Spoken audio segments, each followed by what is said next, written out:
Bismillahirrahmanirrahim. Assalamualaikum warahmatullahi wabarakatuh. Baiklah, pada pertemuan kali ini kita akan membahas tentang teks diskusi. Baiklah, dalam bab 5 ini kita akan membahas teks diskusi. Yang pertama kita akan membahas pengertian diskusi, yang kedua tujuan diskusi, yang ketiga ciri-ciri diskusi, yang keempat contoh teks diskusi. Yang pertama, apa yang dimaksud dengan diskusi? Apa itu yang dimaksud dengan diskusi? Coba, ketika kita saat melakukan ujian dan kita bekerja sama untuk mendapatkan jawaban, apakah itu disebut diskusi? Tentu saja bukan. Ya, itu bukan diskusi. Jadi, apa yang dimaksud dengan diskusi?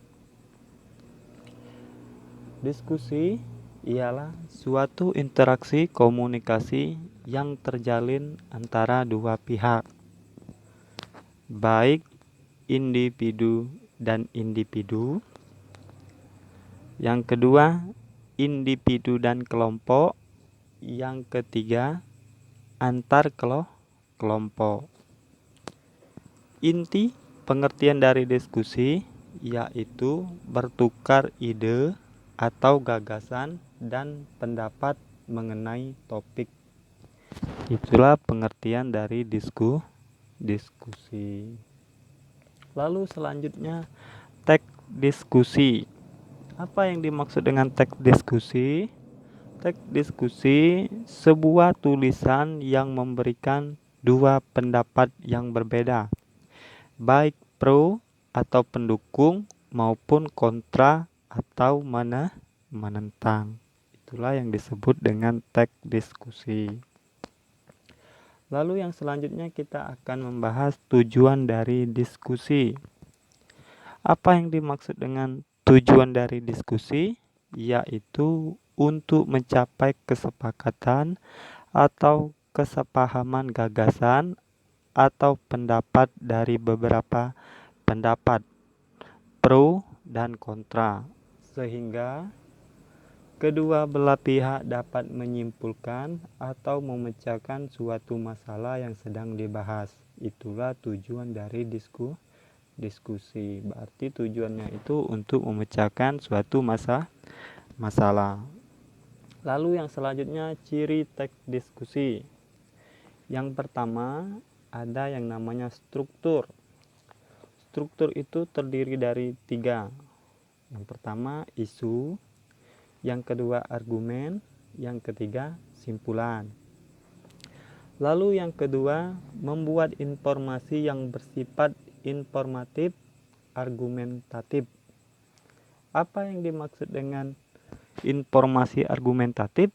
Artinya informasi di dalam teks diskusi mengandung gagasan atau pendapat dari kedua belah pihak yang memiliki alasan yang dapat dipakai sebagai bukti yang kuat. Itulah yang dimaksud dari informasi argumentatif. Yang ketiga, menerapkan unsur kebahasaan. Menerapkan unsur kebahasaan ini misalnya penggunaan konjungsi seperti dan. Yang kedua, kalimat aktif.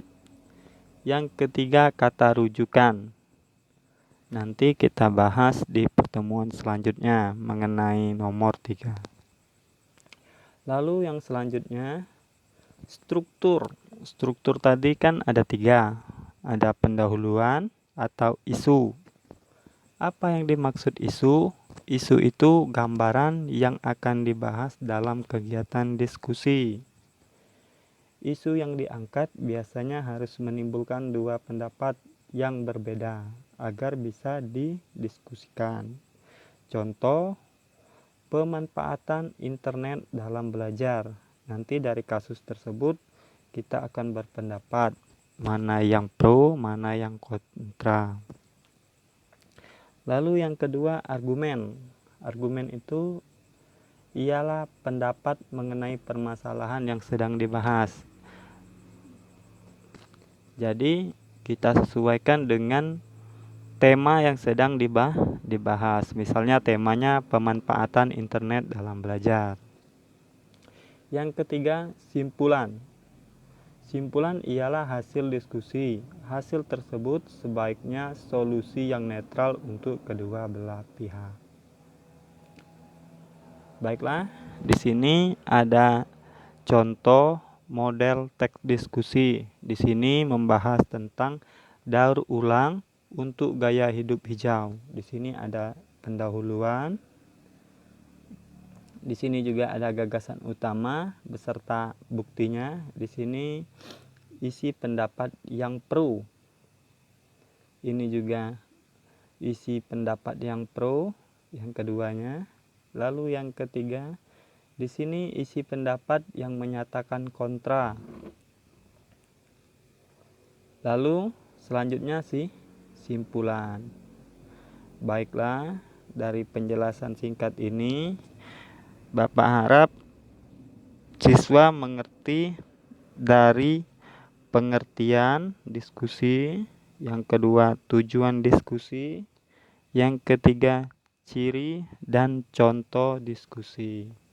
Baiklah, terima kasih. Sekian.